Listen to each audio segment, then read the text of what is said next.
What's going on YouTube? This is Mike Brown, aka Panda Man, and today we have our Fluffal Fryfer deck profile. Something that you guys have voted on, like I said, got the Fluffal deck profile for you guys. Let's go ahead and get right into it. So first and foremost, pretty standard. If you don't know, now you know. The three Fluffal Dog. Fluffal Dog is self-explanatory. It's the Stratos of the deck, something that you always want to open. Sure, it takes up your normal summon, but it's one of the most powerful normal summons in the deck. Next, we have the three Fluffal Bear. Self-explanatory. Bear is something that you always want to open up with, but you know, just to get to the toy vendor, but there's multiple ways in the deck to get to toy vendor, but more on Bear later. Paired up with Bear, we do play the two wings. Something I've been seeing a lot differently. A lot of people have been having this either at 3, some 1. I like 2. I'm a lot more comfortable with 2. I feel like depending on how you want to play the deck will depend on how many wings you want to play.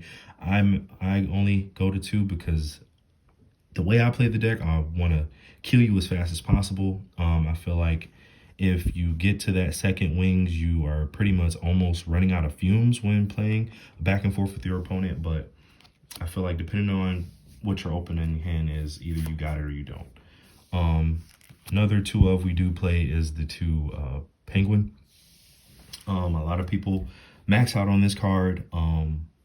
Like I said, I'm trying to OTK one shot, and Penguin is good. It is very consistent as far as the draw 2, discard 1, but I feel like 2 is more than enough in my opinion. Another 2 of is the Fluffal Dolphin. Dolphin is pretty insane, which is why I only play 2. I feel like maxing out is not as necessary because the fusion effect to bring one back to hand isn't really that relevant unless you're really in like a crazy grind game. But I only use the Dolphin for the resetting the toy vendor effect, and then another effect I will bring up later. For the 1-ofs, for the Fluffal monsters, we play the 1 owl, we play the 1 sheep, and the 1 cat. Now for these, they're self-explanatory. Cat gets back your poly from grave.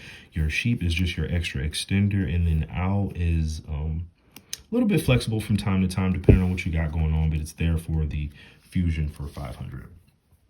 Now for the Edgems, we play the 3 chain, and then we play just the 1 sabers. Now I know a lot of people are wondering, where is the other Fryfer guy? I forgot the name at the moment. Sorry, just lost me.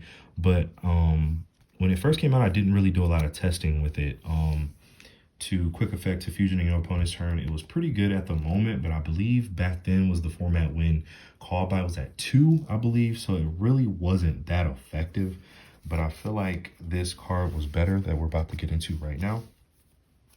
And that is 3 Herald of Orange Light. I believe Orange Light is pretty freaking bonkers.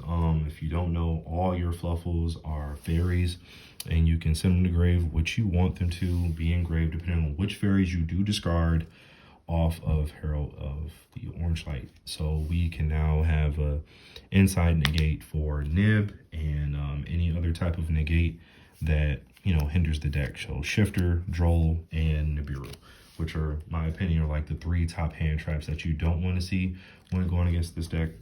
But it is what it is. But moving on, for like non-engine type of cards for the monsters, we play the 1 Elwich the Golden Lord.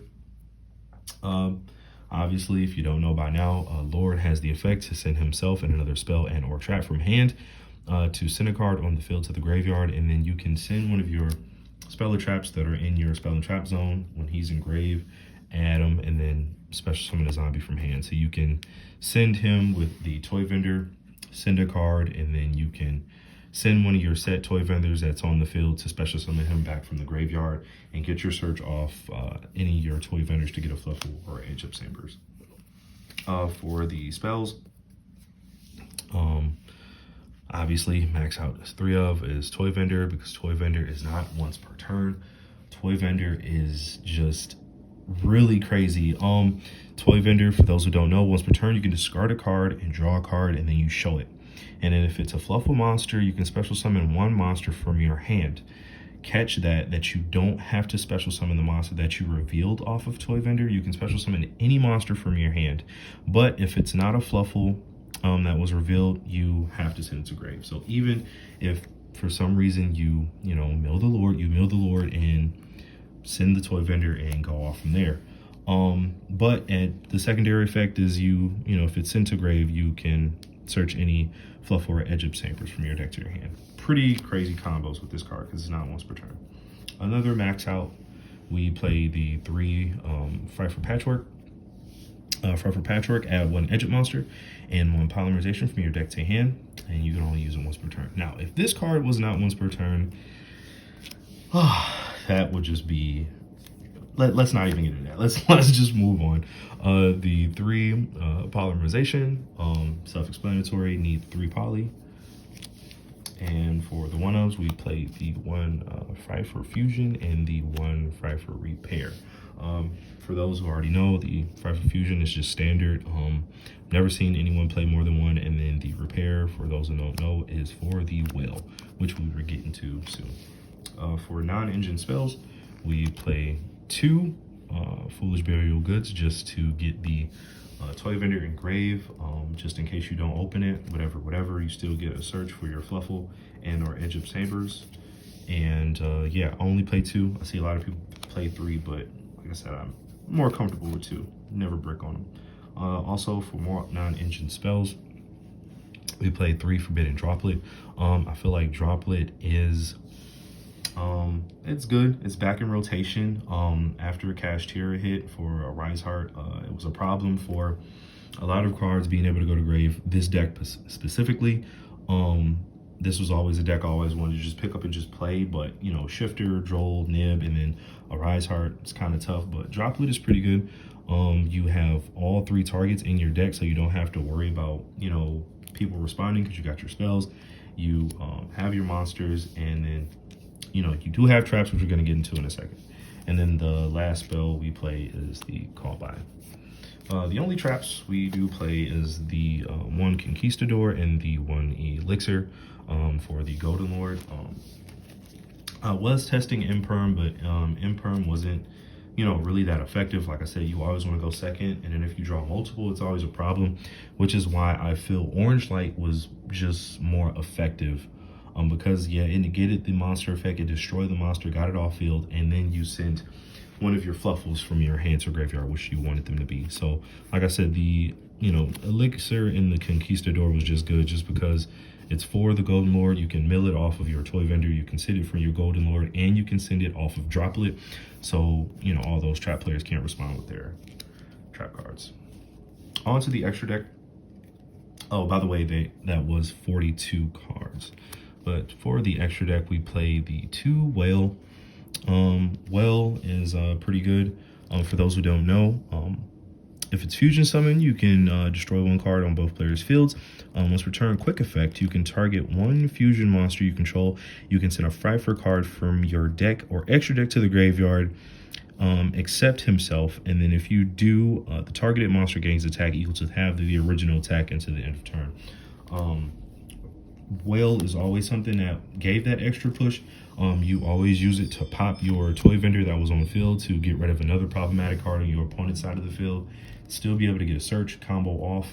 And like I said before, one of the cards that you always dumped is the Fluffal Repair, because it does have a graveyard effect that you can banish this card from your graveyard, especially summon a Fluffal or Edge Up monster from your hand, and then you can only use it, each effect once per turn.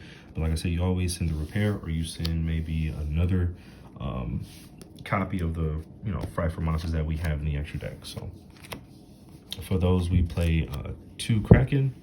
Kraken is also pretty good to targets a monster and sends it to graveyard, and then after it battles, it goes to defense. But Kraken does attack twice, but I believe you can't attack after you use the effect to send one to grave, which is fine. But I believe, forgot how the ruling goes, if you monster reborn it off of your Sabretooth, I believe you still are able to attack twice because it counts as a new monster.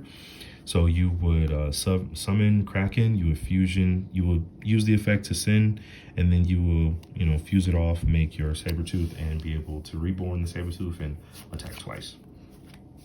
Another 2 of, we play the 2 Tiger. Tiger at 2 for me was pretty cool.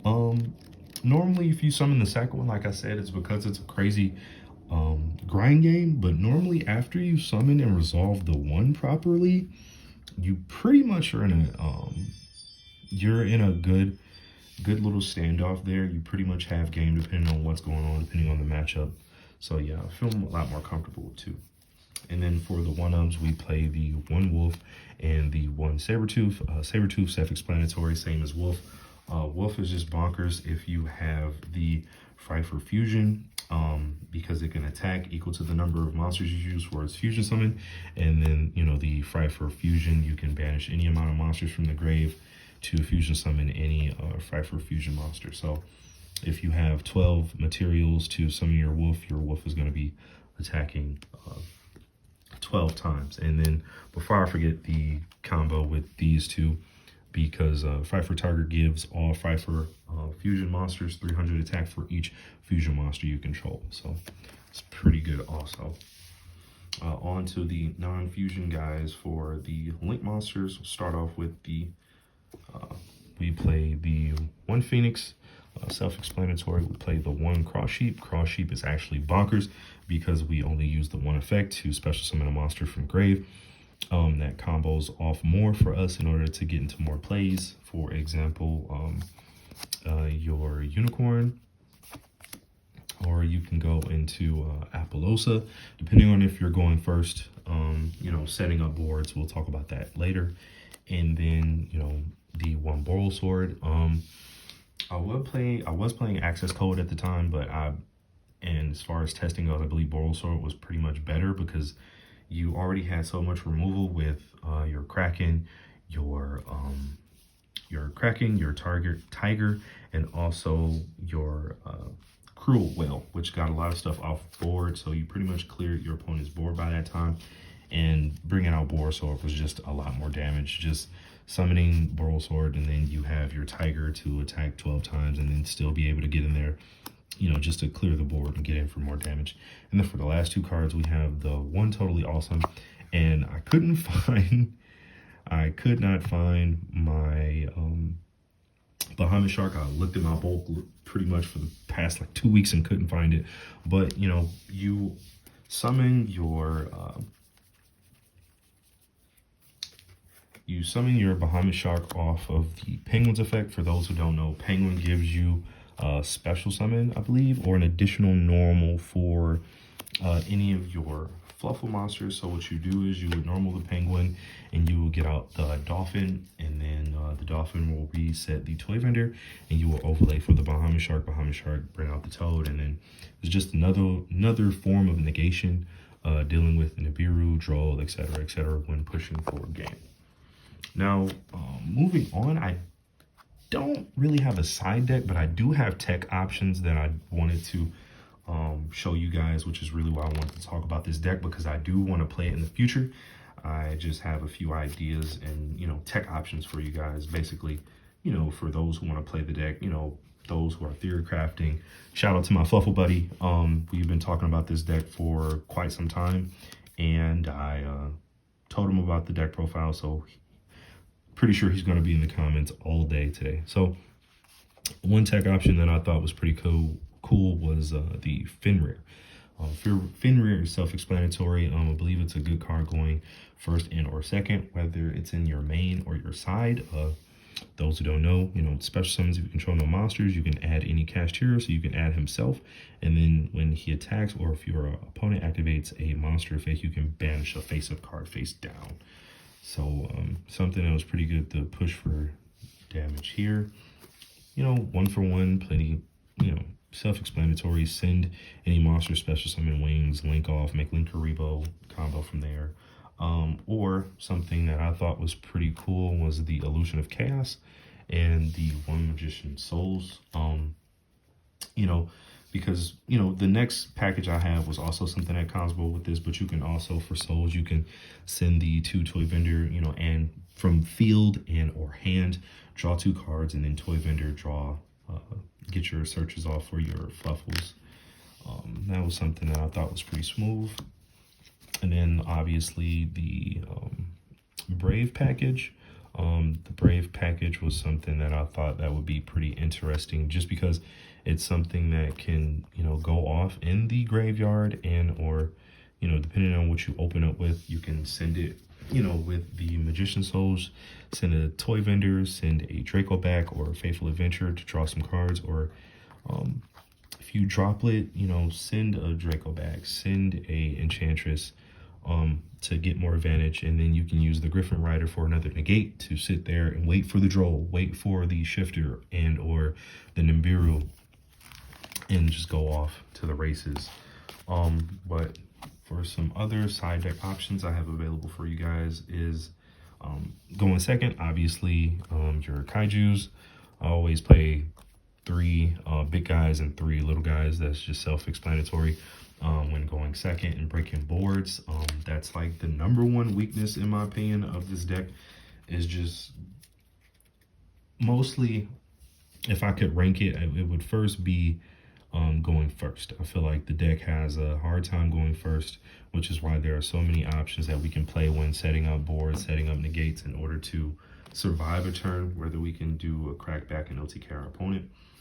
Couldn't find my Book of Eclipses, but Swords of Casilling is also something going second. You can just book your opponent's board and just summon Tiger with a few materials, and then just pop the entire board. Obviously, for back row decks, the 1 Harpies and the 3 Twin Twisters, self-explanatory. Getting cards out your hand with Twin Twisters off the discard, and just being able to go off from there, getting rid of the pesty back row, like summon limit, etc. Something that I thought was also funny would be Denko Sekka.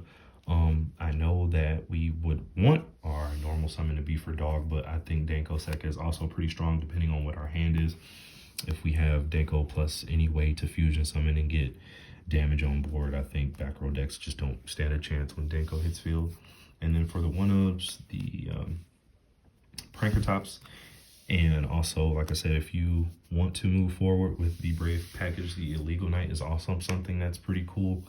You know, like I said, just a few options just to get the head going, you know, get the gears turning on ways to evolve the deck in a way, bringing it forward in today's meta. And then just some cards I wanted to give the spotlight to. Fry for Daredevil in time, Fry for Beards because it pops a card, you know, also in time, and then Fry for Sheep because, you know, who doesn't like Fry for Sheep.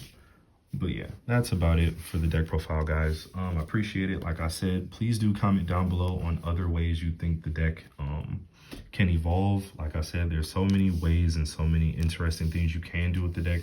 Like I said, it's just something that is very near and dear to my heart, just like Subterrors and Volcanics. But like I said, the deck as a whole is just pretty good, and I believe it's something that can do some damage. I really want to play the deck, but like I said, comment down below. Let me know what you guys think. Let me know where your head's at as far as the deck, and please do like, comment, and subscribe, and I'll see you next time.